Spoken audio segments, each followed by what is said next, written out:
A little while ago, Grex did a video about how the discussion surrounding Juuni Taisen just doesn't get what the show is trying to do. While viewers inevitably focused on the show being blatantly predictable and, as a result, uninteresting, they completely glossed over the fact that this is an adaptation of a Nissi Oisin story. Better recognized for the landmark Monogatari series, Nissi Oisin is known for playing with the meta and indulging in meta-literary storytelling, the likes of which very few other creators have even attempted. And so this concept should be taken into account when watching Juuni Taisen. So what exactly is the meta element that Nissi Oisin is commenting on in this series? The obvious answer would be the concept of the battle royale itself, but it goes a little bit deeper than that, and we have to take a closer look at the battle royale trope in order to understand the point. The greatest draws in following a battle royale series are A, trying to figure out who's going to win, and B, seeing how long your favorite character lasts as the battle goes on. However, many people in recent years have pointed out that the battle royale is inherently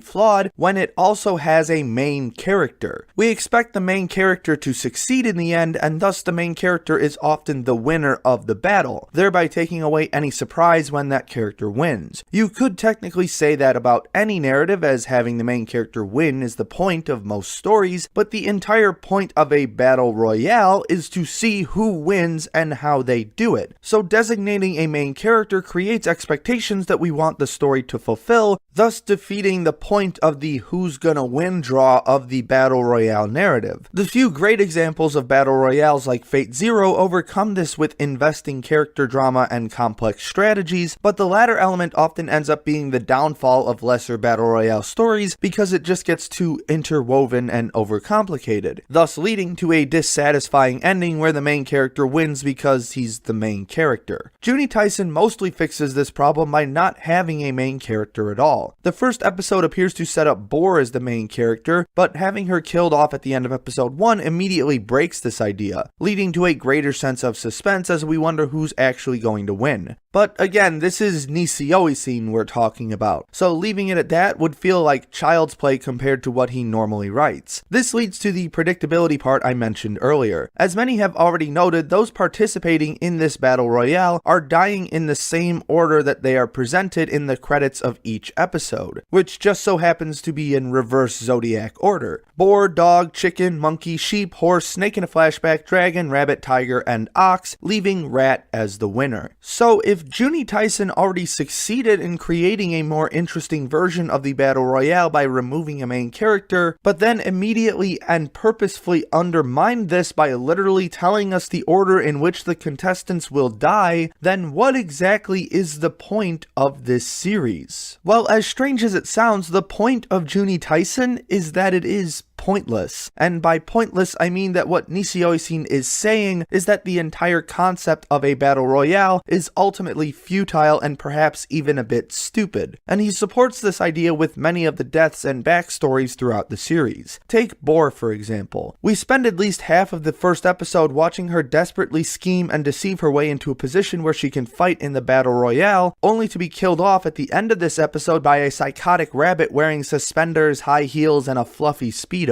It's an utterly ridiculous and anticlimactic death, but that in itself supports the idea that this battle is pointless. In fact, a lot of the contestants die in similar anticlimactic manners. But it doesn't stop there, as Nissi Oisin has a lot to say about the broader concepts discussed in Juuni Taisen as well, and how each of these concepts motivates each character. Horse's desire to get stronger, tiger's loss and revival of purpose, dragon and snake's twisted altruism, none of it matters in the grand scheme of things, and all they do by trying to prove that they matter is further perpetuate the endless cycle of violence. Monkey's backstory of being a successful negotiator who ends up causing just as many conflicts as she resolves is particularly revealing, as it showcases the inevitability of conflict. And when combined with the reveal that the results of the Juuni Taisen control the fate of the entire world via shadowy figures betting on who wins, it further intensifies the notion that individuality is meaningless in a world shaped by powers far outside of your own control. The idea that there can be a single clear-cut winner to this kind of conflict is one that is constantly perpetuated by the battle royale trope, as well as one that many battle royales in the past have tried to subvert only to come off as cheesy and overly romantic, romantic, and Juuni Taisen seems to mock this idea not just by constantly subverting the ideas surrounding each character, but also by breaking the rules of the battle royale itself, such as killing a contestant before the battle even starts, disobeying the rules in regards to ingesting the poison given out during the introduction, and Rabbit remaining a contestant even after he's already died because he turned himself into a zombie. It's never explicitly stated that any of this is breaking the rules, but in the broader concept of a battle royale, it still feels like cheating. Thus, it only makes sense that Rat is the winner of the battle royale, the contestant who did practically nothing during the entire battle, the most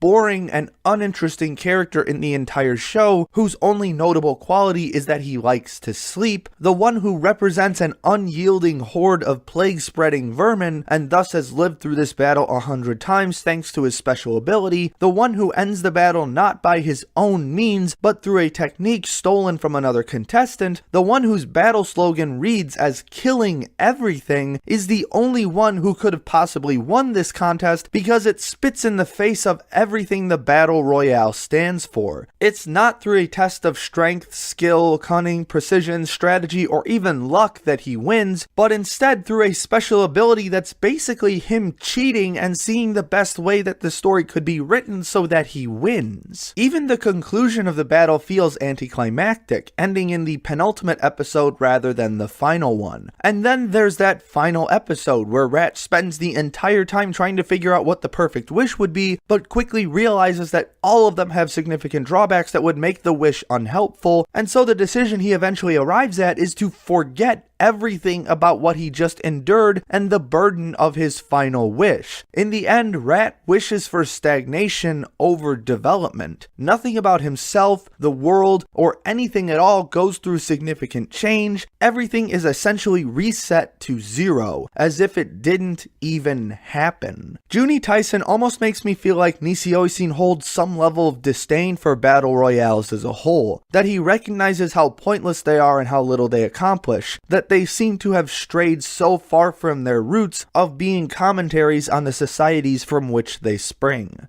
Does that make Juuni Taisen a great anime? Well, not really. There's a ton of stilted writing and entire scenes that could have been cut entirely without losing any thematic depth. The animation production varies from really great to hot garbage, and it probably has the least memorable Hiroyuki Sawano score to date, but I hardly regret watching it because of how effectively its meta elements are handled. And it's works like this that keep me coming back to Nishioisin over and over and over again.